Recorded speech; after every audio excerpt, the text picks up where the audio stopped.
jamkan sariya bila nyabgo ka fu ka walimando ko ni an sigile ka jamkan ka ni mai ma soro amun sigile no ka nyamada ka jamkan sariya bila fe ni an donné akonna bi jamkan konna na amme na nyashimi ma hode jate ka wali ni ko jugu bawo kele jamana ni nyogonche frontière dawla na be famu o chola gele mu me no bi ni ya ye terrorisme bora do la kana se do la o be temesera do fe marfa mu bolo marfa no me bomi ama bisiga ka fo marfa glaro to bolo jango be na sara marfa mu utiliser donc gele chama me no mu me nu fe on faranyonka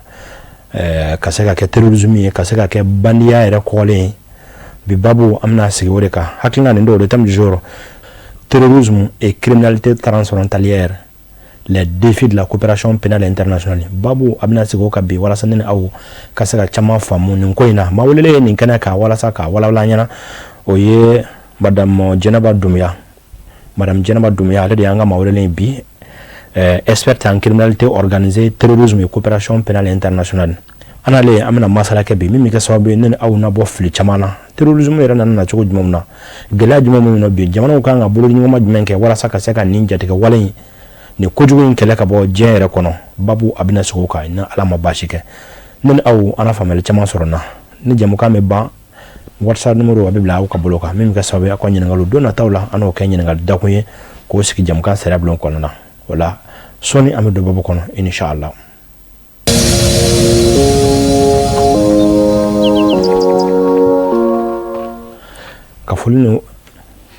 kafoli ani walimano kora awla amunun dese kanyina aw ye jamkan sariya blon kanu ka farauka donda wa mi ga sawe aw na jamana forwa chaw ka baro do sariya be temesara mun fanga jamana kono ana chama famula sigi na ala sona mi do akono ana ga mawlele madama mi fo ki walimando anga ci seri mo sito ina na jamkan sariya blona mi ga sawe donya mi mila kasaka na klaini mawcho amu foli kila bismillah sa ala me baga bela jilini wula na foli be ala me baga bela jilini kata mali kono fo mali ko kan an foli be Cherif la télévision so moyi an foli be an fa nyuma ni asir Cherif Ousmane Madana Idara ana ka demaya bela jilini no bora an foli be an président ni le général d'armée Assimi Goïta ana ka gouvernement bela jilini an wi aketo ni jama fe kuma manogo nando rami gasila kwa ya fama ajaranye merci bien alors on m'a fait ka don sano jenaba yere hakina jumum nana wala sa ka sega nin kalange nin kalan ya meni ye chawdi la ka cha jango fintigla kaw mun ye jamana la kana mago tendigu ben formation su neke mais mi ye civilé hakina jumum bla ka tan formation en ke wala sa kan donen so hakina ni bla ka tan formation en ke to dore ni jamana tabulu jate mine ami ko atimine ko sisa tourisme de kilomètres ka fanga so doni a communauté dore parce que jenu mohoma afam chama ma famia bon oyanga ita ni nga jate minake o bitaka kata anini ka don ko sobe pour que kasika moro fene kuna furinai ori ni bla kata formation ke ajaranye o nayeni hakina flame fo criminalité organisée et terrorisme dans faraj mamono nyon ci hakina no nyon soro delikene ndor la wa walma ko no nyoma oui ngali jaranye ni hajete min tourisme ni criminalité transnationale dans fara mindu dans fara tunu nyon ci ni bay fen kelinde go nyon soro fen kelinde la ni criminalité transnationale, allez, trafic de drogue, trafic d'armes, allez, trafic d'êtres humains. Au lieu que tabouler, oui. Bon, il y a des frontières là, nous pouvons pas sur les frontières de là. Et puis, tourisme, on financé ni fin qu'il gagne la baie. Nous, trafic d'armes, trafic d'armes. Voilà, trafic d'armes, marfa, et drogue. Oui. Donc nous devons construire la frontière, nous devons construire frontière qui est là, nous devons collaborer au cadre qu'on a là. Donc lien tout nous continue. Nous devons bara kilindi, nous devons bara kilindi nous fait. Voilà. Ninjaranye alors bi ni ay phénomène intakal la je est-ce que jamana kelen bɛ se ka nin bɛɛ lajɛlen kɛlɛ est-ce que a ka nɔgɔ jamana kelen kan kɛlɛ c'est pourquoi an nana nin hakilina ye terrorisme et criminalité transfrontalière les défis de la coopération pénale internationale gɛlɛya kɔni anw ka ye la a bɛna fɔ majɛ dɔw b'a la mais yɛrɛ bɛ se ka e min ye ɲininikɛla a bondakun kan e bɛ se k'an bilasira ni mun ye ne bɛ se k'aw bilasira ni min ye o ye jamana kelen tɛ se ka terrorisme kɛlɛ parce que n'i y'a jateminɛ terrorisme ka an b'a fɔ min ma n'o ye planification ye terroristes bɛ u ka attaque planifier jamana dɔ kan n'an b'a fɔ o ma ko fragmentation de preuve a bɛ u bɛ ɲɔgɔn ye jamana dɔ kan en même temps u b'a dilan ka taa bila jamana wɛrɛ kan en même temps u bɛ tila ka taga kuma kɛ jamana wɛrɛ kan donc o jamana ninnu a bɛ taa planifier jamana min kan a mana kɛ cogo o cogo o jamana mɔgɔw olu bɛ bɔ a kalama donc u bɛ tila ka taga ɲɔgɔn ye jamana wɛrɛ kan ka taa kuma fɔ donc o jamanaw fɛnɛ olu bɛ bɔ a kalama mais sans la coopération internationale ça sera difficile parce que o jamanaw fɛnɛ b'a fɔ de olu b'u sinsin de an ka n'an b'a fɔ o ma ko loi kɔnɔna la tourisme hali n'u bolila ka taa anw fɛ yen nɔ ka t'u dogo anw fɛ yen an tɛ se k'a faga parce que a t'an ka loi kɔnɔna la bon avec la coopération olu bɛ se ka u ka loi changer n'an b'a fɔ o ma ko harmonisation de l'incrimination donc o de la an b'a fɔ ko tourisme jamana kelen tɛ se k'a kɛlɛ togosi de la voilà. Très bien. Alors ni jamana kelen tɛ se k'a kɛlɛ jamanaw kan k'u tɛgɛ di ɲɔgɔn ma o kɔrɔ jamanaw kan k'u tɛgɛ di ɲɔgɔn ma walasa ka se ka phénomène attaquer alors donc mécanisme jumɛn bɛ bila fɛɛrɛ jumɛn bɛ bila sen kan walasa coopération internationale yɛrɛ ka se ka kɛ a ka bɔ kumakan gansan na a ka kɛ acte yɛrɛ ye ko in ka se ka sigi sen kan cogo min na vraiment kumakan n'i ye diɲɛ lamɛn i b'a ye kumakan de b'a kɔnɔna na an b'a kɛlɛ i b'a fɔ k'a bɛ ban bi mais au même moment phénomène bɛ ka amplifier ka taa bon mécanisme min bɛ se ka kɛ min bɛ se ka kɛlɛ yɛrɛ an b'a fɔ o ma ko l'extradiction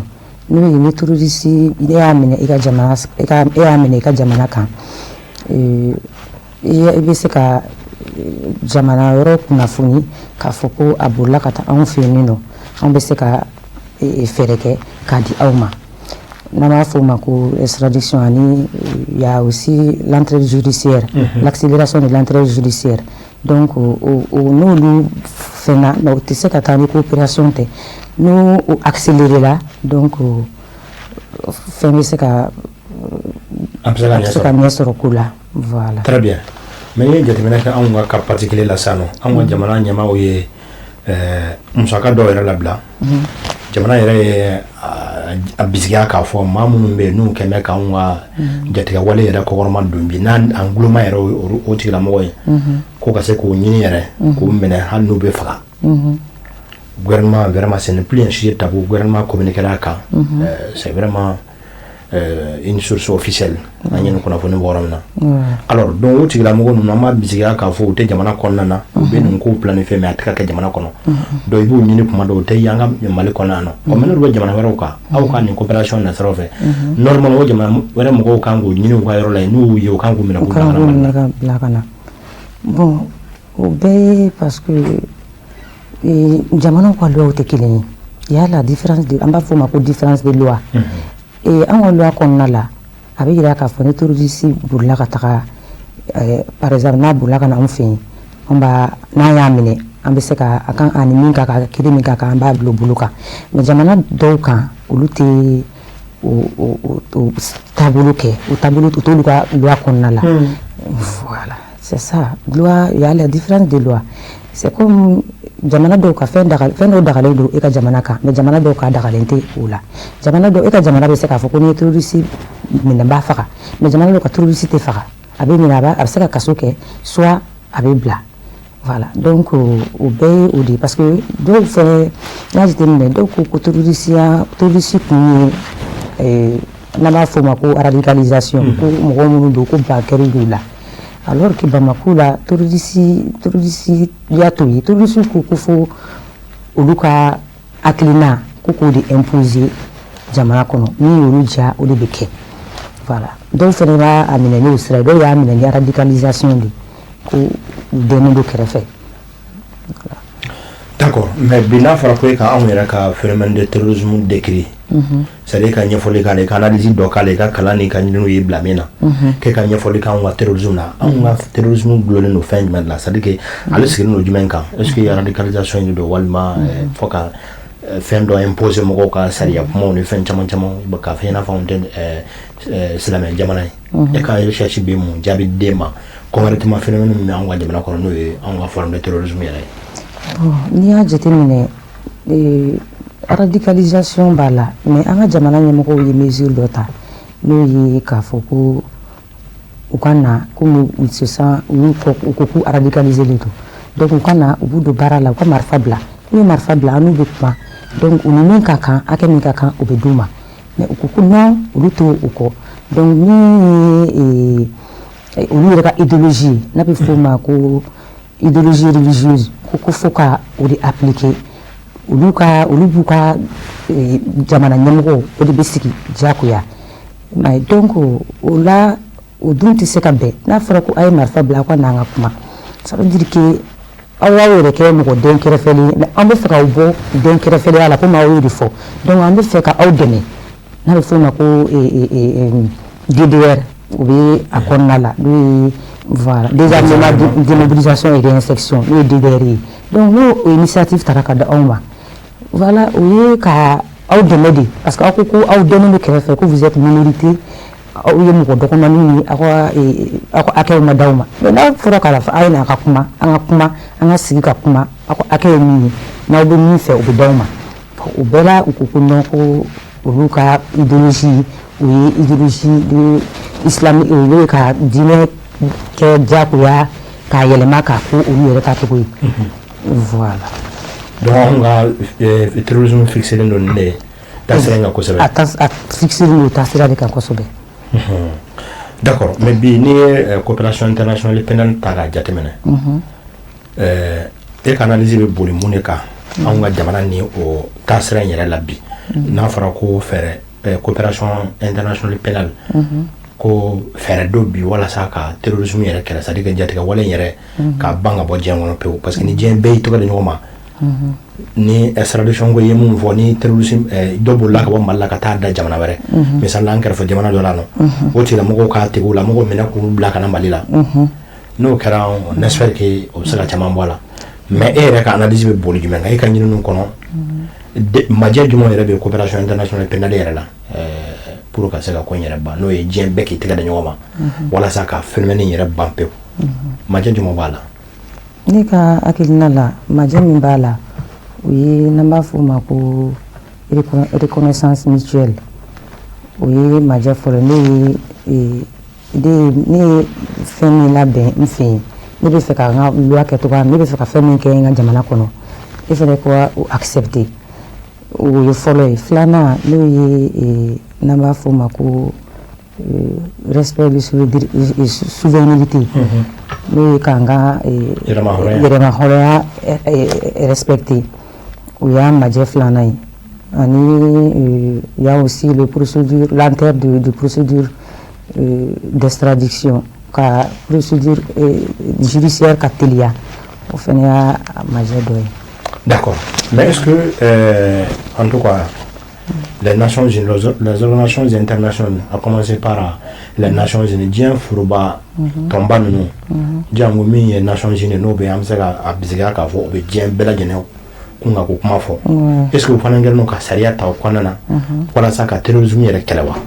Awɔ olu kelen bɛ ka sariya ta olu ye sariya dɔw ta n'o ye n'an b'a fɔ o ma ko la convention, il y a une convention de créer entre les États. Nous avons la convention de Palerme, il y a la convention de Mérida. Nous avons la convention de Mérida, la convention de Chama. Les Nations Unies ont adopté pour que jamana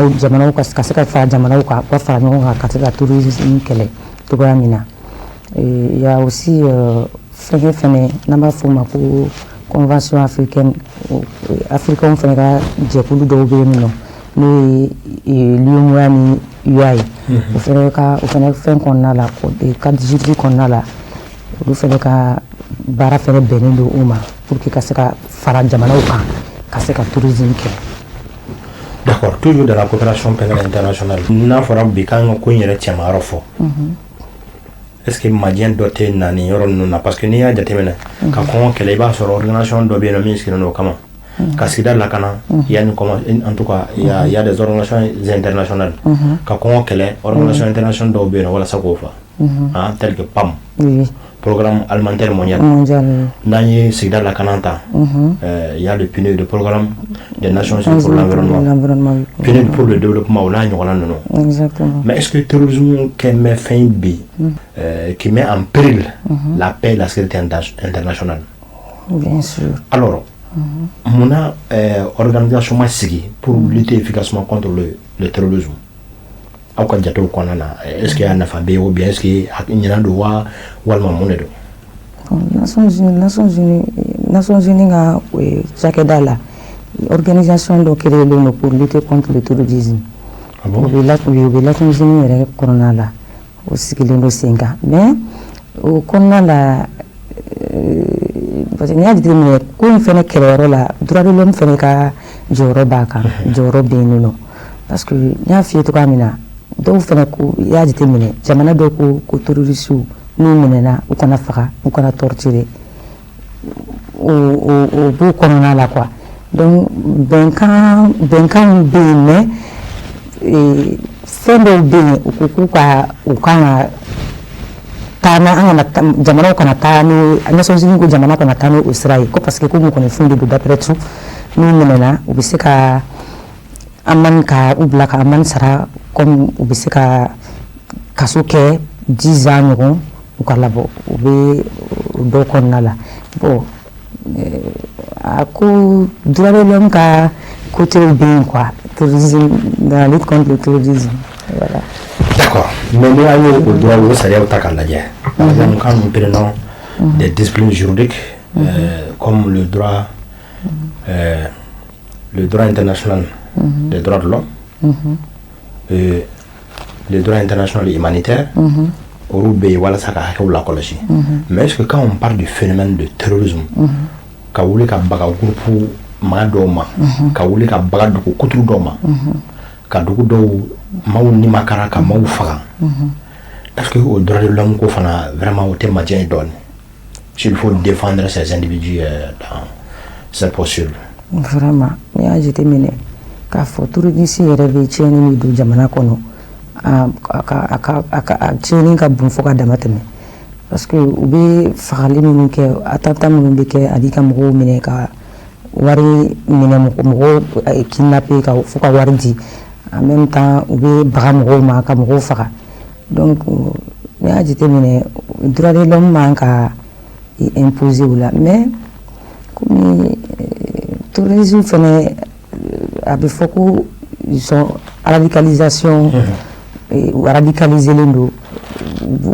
fɛn kɛ ni k'o ye en même temps u b'a fɔ ko ils sont minoritaires hakɛ dɔ de b'olu bolo alors que hakɛ dɔ de b'olu kan ka d'olu ma alors que n'i y'a jateminɛ terrorisiya tɛ dɔwɛrɛ ye ne yɛrɛ bolo bandiya de don quoi voilà bandiya de don parce que silamɛya yɛrɛ kɔnɔna la a ma fɔ ko mɔgɔw ka mɔgɔ faga k'i ka mɔgɔw diyagoya ta ko k'u don ko f'u ka e kan ka diinɛ e bɛ fɛ diinɛ ka kɛ cogoya min na f'u ka kɛ ten silamɛya yɛrɛ y'o kun silamɛya yɛrɛ ye mɔgɔ faga kun silamɛya ye mɔgɔ tɔɲɔ kun o ma fɔ o tɛ silamɛya mɔgɔ minnu b'o kɛ o tɛ silamɛya taabolo ye o ye ka silamɛya dogo silamɛya kɔfɛ de voilà. D'accord. Alors bi ni an taara ni bɔlɔlɔ sanfɛla ninnu ye toujours dans la coopération internationale. N'a pas le calendrier de la nouvelle technologie, n'a nous ta lajɛ ka réseau nous ta lajɛ ani flex financier nous c'est-à-dire que wari jangwale tɛ ka kɛ bolo ni bolo bila a bɛ se ka tɛmɛ sira caman wɛrɛ fɛ voilà transaction bɛ kɛ ka sɔrɔ a tɛ bila bolo kɔnɔ misali la i bɛ se ka miliyɔn bila i ka téléphone kɔnɔ bi ka sɔrɔ i yɛrɛ bolo tɛ ka ta ka bɔ téléphone kɔnɔ mais tɛmɛ sira dɔw b'a la walasa ka bɔ est ce que o sira ninnu bɛɛ lajɛlen farala ɲɔgɔn kan o tɛ ko in fana nɔgɔya cogo dɔ la walima ka gɛlɛya cogo dɔ la en tout cas e ka analyse ye jumɛn ye ka nɔgɔya n'a gɛlɛya. Transaction je crois. Oui. On va la kuma fɛn de kan. Je veux parler de la nouvelle technologie. les réseaux sociaux et les flux financiers. D'accord. Voilà. Donc, parce que tu fais une galabi, parce que n'a pas ça, non, qu'à voir tes fins, qu'on a fait ça, mais tant que voir bé la teme, c'est la vraie famille de boulot, ou espèce. Crypto-monnaie, oui. Voilà, bien sûr. Et n'y a été mis, c'est ça. Tout le monde a fait, tout le monde a fait un sort. Et à créer les réseaux sociaux, internet, quoi faire un réseau, créer internet, de kilomètres à faire un douma, nous ratina. N'a pas formé pour dématérialisation de l'infraction. Parce que au lieu communiquer, des recrutements, font que les réseaux sociaux de quand c'est ça. Attaquer nous va que va la les réseaux sociaux de quand. Voilà. Ou bien va photographe, on va photographe la crypto-monnaie, l'argent virtuel. Ka cici mɔgɔw ka sɔrɔ u yɛrɛ bolo ma da wari kan parce m'a sɔrɔ a bɛ ci à travers les communication ni fɛnw fɛ de communication ni fɛnw kɛ fɛngɛ kan tout ça là u bɛɛ kɛ ka wari de fɛngɛ u bɛɛ ka système kura dɔ ye réseaux sociaux de fanga dɔ ye tribusu yɛrɛ ma kosɛbɛ bon ni jeunes y'a faamuya k'a dɔn k'a fɔ ko o ko ninnu ni propagande de manamana ko de don u tɛ ka sira ɲuman yir'u la u bɛ fɛ k'u minɛ dɔrɔn ka t'u di fagali ma ka ka t'u ka adamadenya tiɲɛ donc u kana don o ko ninnu na. Très bien. Alors, bien, il faudra que kuma jeunesse ou ka no chiffon jɔyɔrɔ bɛ se ka kɛ jumɛn ye ɲininikɛlaw yɛrɛ jɔyɔrɔ bɛ se ka kɛ jumɛn n'o ye universitaires ye citoyenw yɛrɛ n'o ye an population jɔyɔrɔ bɛ se ka kɛ jumɛn ye walasa ka bingani wale kɛjugu ninnu n'o ye criminalité organisée ani terrorisme ye ka kɛlɛ ka bɔ jamanaw kɔnɔ jango min sinsin an ka Mali jamana ye. E bɛ ɲɛda jumɛn d'o ma, e bɛ en tout cas analyse jumɛn di, résultat jumɛn di o ma jeunesse jeunes chiffres ka se population ma walasa ka radicalisation ni extrémisme violent ka se k'u bɛɛ lajɛlen kɛlɛ ka bɔ an ka sigidaw kɔnɔ. Ne bɛ wele min lase jeunesse ma o ye u kana faut pas u ka céder ninnu ka fɛnw na quoi ninnu bɛ kuma minnu fɔ ani bɛ wari minnu proposer ye u kana sɔn k'a minɛ u ka u mabɔ nin ko ninnu na ka wuli ka baara kɛ o de bɛ mɔgɔ nafa terroristes ka ko ɲumanw tɛ quoi bɛɛ b'a dɔn k'a fɔ terrorisiya tɛ baara ye fagali de don ko lankolon de don manamana ko de don silamɛya m'a fɔ a tɛ fan si kɔnɔ a tɛ silamɛya a t'an ka diinɛ kɔnɔ a tɛ furu kɔnɔ k'a fɔ ko mɔgɔ ka taa bi mɔgɔ kan k'a kɛ k'a faga a ma fin k'i la a ma jɛ k'i la ka taa mɔgɔw ka dugu jeni ka jamana segin kɔ u kana bila nin ko ninnu na parce que a tɛ jamana la taa ɲɛ n'i y'a jateminɛ terroristes bɛ tiɲɛni min kɛ jamana kɔnɔ État bɛ tila ka wari min investi tuguni ka se ka jamana jɔ c'est pas a bɛ se ka fɛn wɛrɛw kɛ an ye quoi donc u ka fara ɲɔgɔn kan u ka mɔgɔw sensibiliser sur les réseaux sociaux n'u ye mɔgɔ min y'a la k'a fɔ ko a bɛ ka i sigidaw ni i ka communauté kɔnɔna la n'i y'a ye k'a fɔ terroriste bɛ nin du in de kɔnɔ ou bien a dogolen bɛ nin yɔrɔ in na ou bien a bɛ ka nin ko in de kɛ i ka weleli kɛ an ka finitigilakaw ma k'a ɲɛf'u ɲɛna parce que tourisme ma deli ka jamana si dilan a bɛ jamana de segin kɔ il faut que mɔgɔw k'o faamuya a bɛ jamana tiɲɛ de parce que wari min bɛ don a la ka après l'attaque ninnu kɔfɛ ani fɛn ninnu kɔfɛ c'est pas a ma nɔgɔn quoi a bɛ fɛn caman ɲa jamana ye. A diyara n ye alors bi sigi sera kuncɛyɔrɔ la ladilikan laban ni bilasiralikan laban jumɛn b'i bolo walasa ka bi sigi kuncɛ. Ladilikan min bɛ ne bolo ka bi sigi kuncɛ o ye ne bɛ min ɲini an ka jamana ɲɛmɔgɔw fɛ u ka jamanaw ka bɛn kelen ma an ka ala deli o de yarabi ala ka jamana minnu ni an tɛ ɲɔgɔn kan fɔ ala ka bɛn sabati an ni ɲɔgɔn cɛ ani kiiri tigilamɔgɔw ani an ka finitigilamɔgɔw olu ka jɛ ka baara kɛ ɲɔgɔn fɛ u ka ɲɔgɔn kunnafoli an ka frontière surtout an ka frontière siraw la parce que u bɛ don o de fɛ ka na fɛn ninnu kɛ donc frontières ka dilan siraw ka dilan frontière la ka développement kɛ mɔgɔw ka ɲɔgɔn ye communauté frontalière mɔgɔw olu ka jɛ ka ɲɔgɔn kunnafoni ni min bɛ yen nɔ mɔgɔw ka bɛn kelen ma parce que ni bɛn fɛnɛ bɛ yen nɔ fɛn caman b'a kɔnɔ mais ni mɔgɔw tɛ bɛn e bɛ se ka banbagaci ye i tɛ fɛn fɔ mais ni bɛn bɛ yen nɔ mɔgɔw bolo di ɲɔgɔn ma o bɛ na ni fɛn caman ye quoi. A diyara n ye an bɛ fɔ k'i waleɲuman dɔn bi sigi a sera kuncɛyɔrɔ la ni a kun sigira nin kan le thème du jour